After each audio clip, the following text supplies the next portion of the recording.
It's my honor to study in Malay. Malaya is a great country. It's not easy for Malaysians to get independence, and I will state the Malayan struggle of independence online. At the beginning, I'd like to introduce a great Chief Minister Tunku Abdul Rahman. He was born on February 1903. His father was the 24th ruler of Sultan Kingdom. His mother was the fourth princess of Sultan Kingdom.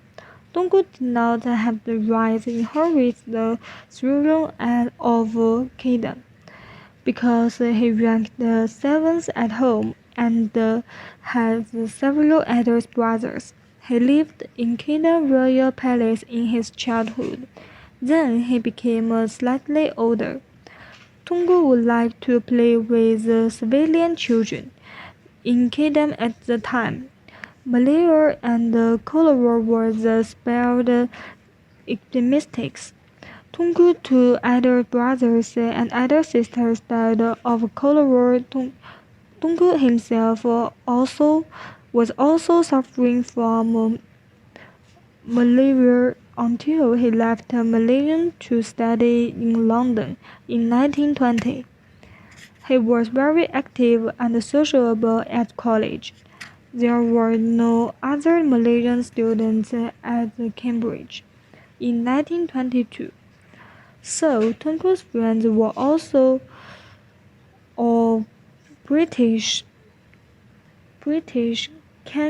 Cambodian, and Indian. He even made friends with chiefs in kitchen of his college. He was famous.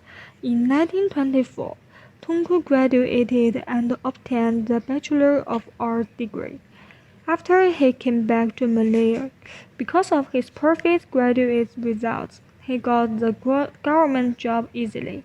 His first job was obtained the credits in Kedah, civil service.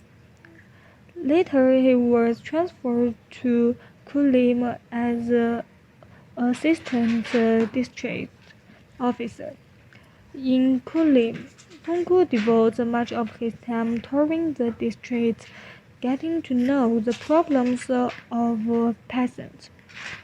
He also devoted his time to study Kedah's laws. He took the exam and passed it on his first attempt. Then he got an aspiration, made a group with people who had the same aspiration that it made their country independence. By the way, I need to introduce the background of Malaysia at the period. At that time, within a year after World War II, the Malaysian society was very chaotic. The loss of administration of British Malaya was finally consolidated with the formation of Malaysian Union on 1 April 1946. Singapore, however, was not included and was considered a colony by itself. The new union was greeted with strong opposition from the local Malays. The position revolved around two issues: loose citizenship requirements and the reduction in Malay rules power. It is due to the more and more people come to Malay through the war, such as the Chinese and Indian, and some of them became a Malaysian citizenship. It's easy. Later, more and more Malaysians hold the demonstration.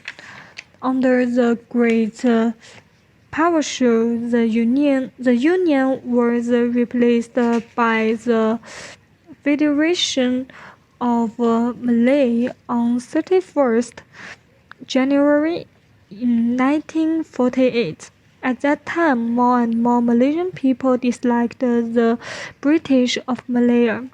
They thought their country needed to be independent. The great Tunku Abdul Rahman was one of the members in the group. that wanted to be independent by negotiation with UK. Before the independence of Malaya, the three major ethnic groups in the two regions of Malay Peninsula and Peninsula, Malaya and Singapore were divided and ruled separately. After the colonial rule, the United Kingdom, which caused the Asiatic barrier to force the units, and the British colonialists faced difficulties in the 1960s and had to change their ruling strategy. They had to cooperate with Malay ruling classes to fabricate Malay constitution and then integrated and thus the Malay Peninsula with the same area, continue to carry out the new form of colonialism. Malaysian people of all nationalities have experienced more than half the centuries. And now they have recognized the root causes of distress and suffering and started to fight. Malaya realized that it will continue to be colonized by British.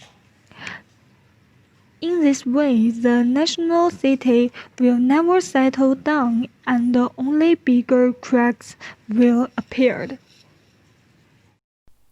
Hi, my name is Li Shuqi and my metric number is 201681. I want to talk about the process of independence in Malaysia. During the discussion, members found themselves divided into two groups. Most people approved certain proposals, while minority union disagreed and made their own proposals when the government accepts and makes most recommendations. Union representatives across the country attacked the government's proposal with a new Kramadeka. By then, the recommendation has been forwarded to London, and Tengku decided after consultation with the leaders of the alliance that they must request an interview with the Secretary of State in London. And the Secretary of State rejected the request for an interview. An emergency meeting of UMNO and MC leaders was held and a decision was made. The decision was severely criticized both inside and outside the alliance, and it required great courage and determination to continue the advancement of Tengku. The second is financial issues. Tengku called for an emergency meeting in UMNO in Malacca, and he asked for financial assistance. UMNO members responded quickly. A large sum of money and even personal jewelry were handed over to Tengku. When Tengku flew to London, he was very aware of the suspicion of the alliance partners and the strong criticism of government officials. Finally, the meeting was over. Tengku has to fly back to May 20 to participate in the Legislative Council's debate on the Elections Committee's proposal. On May 19, a letter from the Colonial Office was sent to the hotel room in Tengku. Its wording is beautiful, but the content can be summarized in two words: unchanged.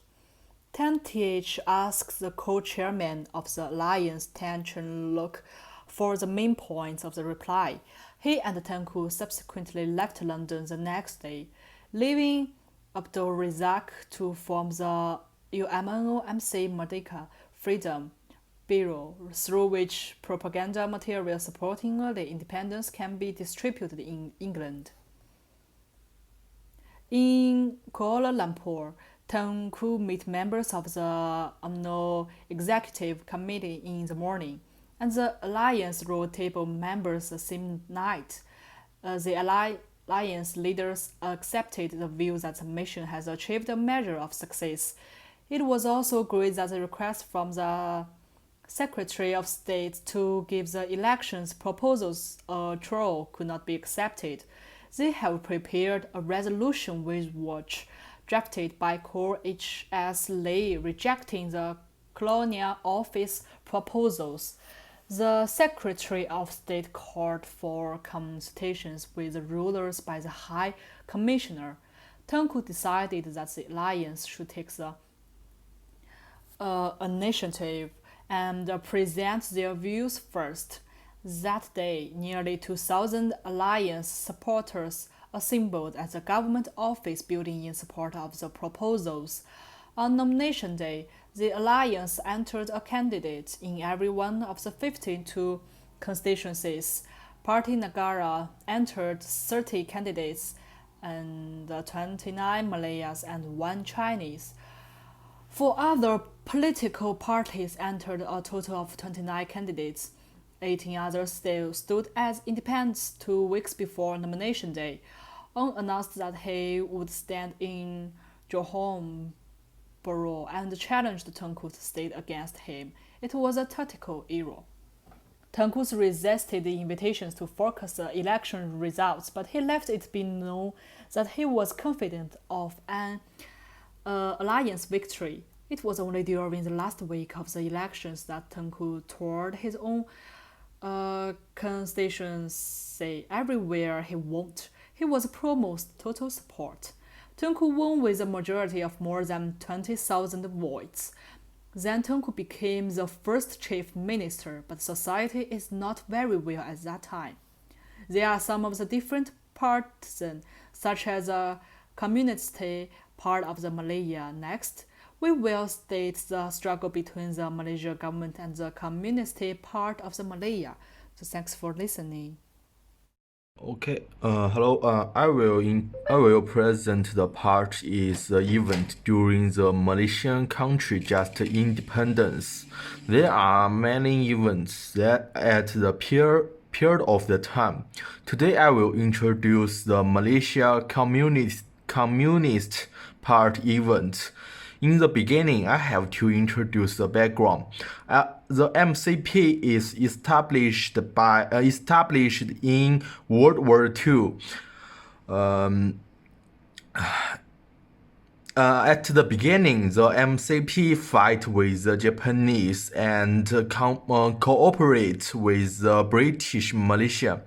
After the end of the World War II, the Japanese army surrendered to the local army and submit the weapons. So the MCP army got the weapons from the Japanese army, but after the Japanese army back to the Japan, the British want to order the MCP is disband is due to the Red Scare event.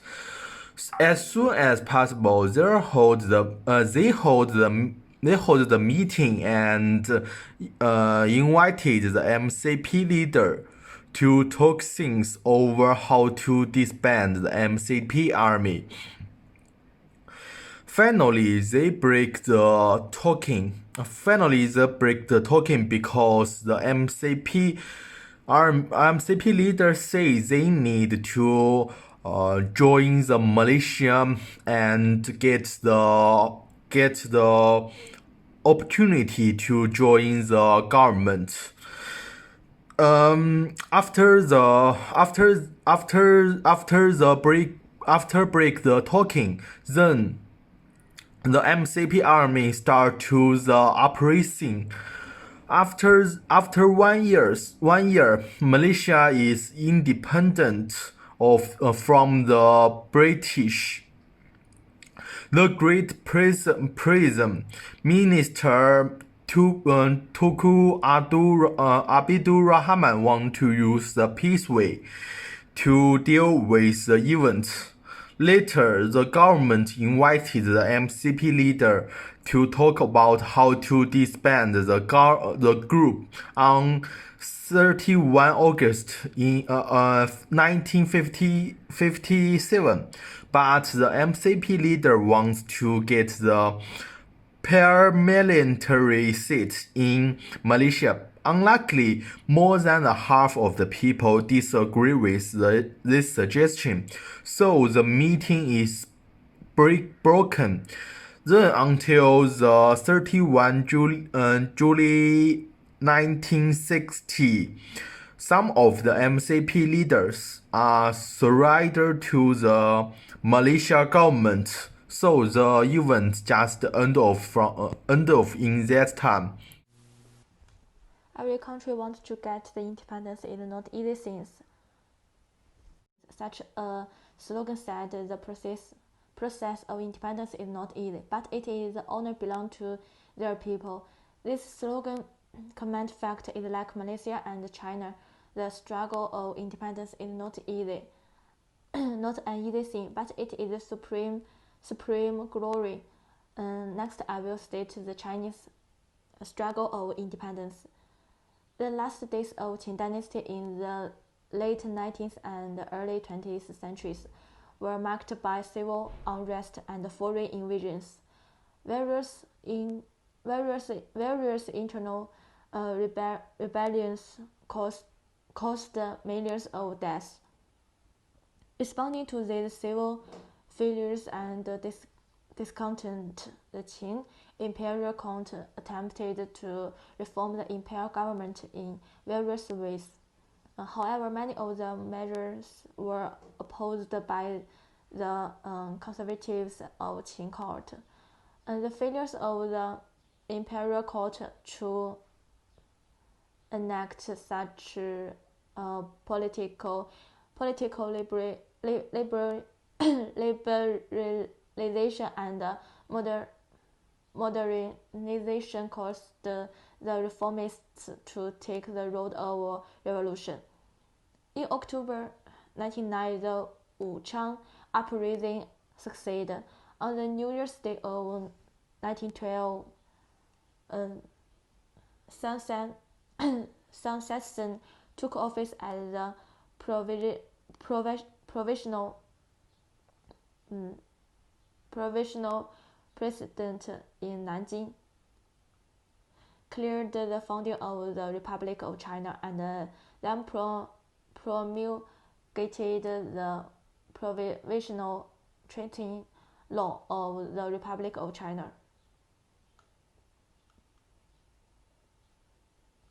The May 4th movement broke out in Beijing in 1919.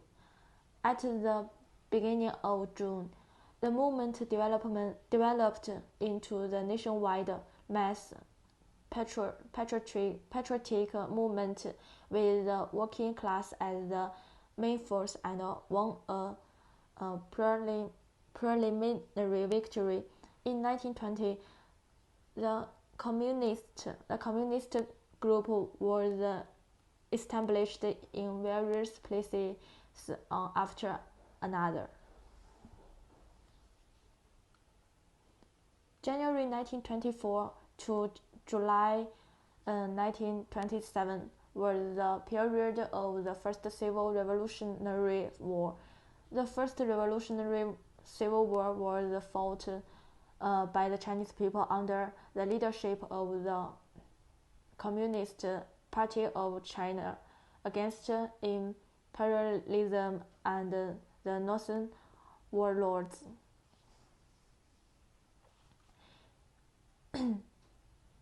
In 1931, Japan launched the September 19th incident to invade northeast China. July 7, the Japanese attacked the Marco Polo Bridge.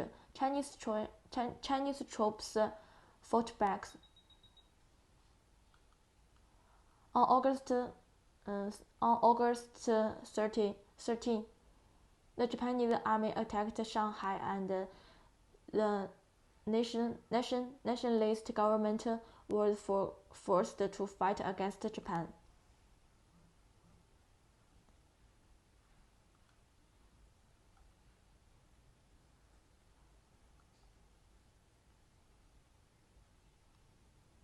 The capital of Nanjing fell in December 1927. The national capital was briefly at Wuhan, then removed in an epic retreat to Chongqing, the seat of government until 1945.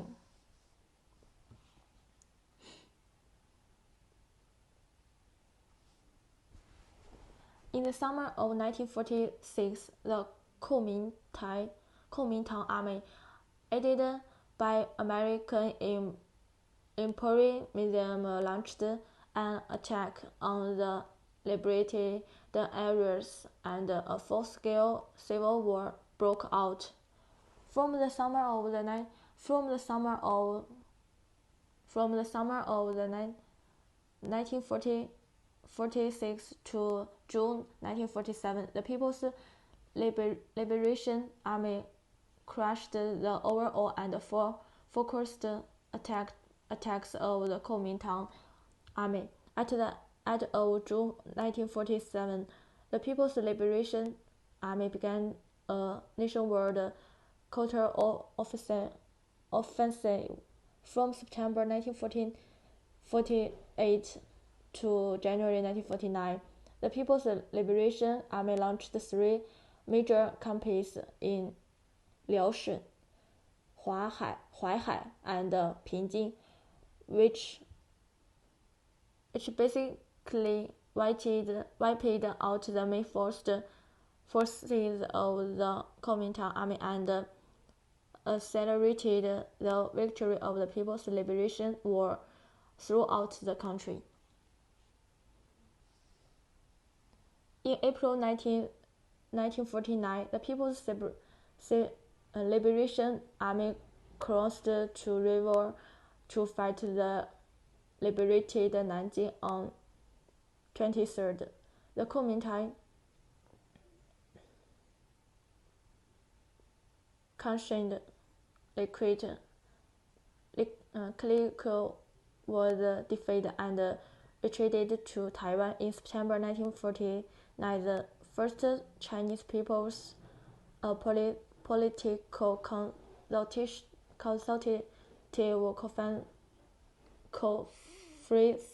conference was held, marking the victory of the Chinese People's Democratic Revolution.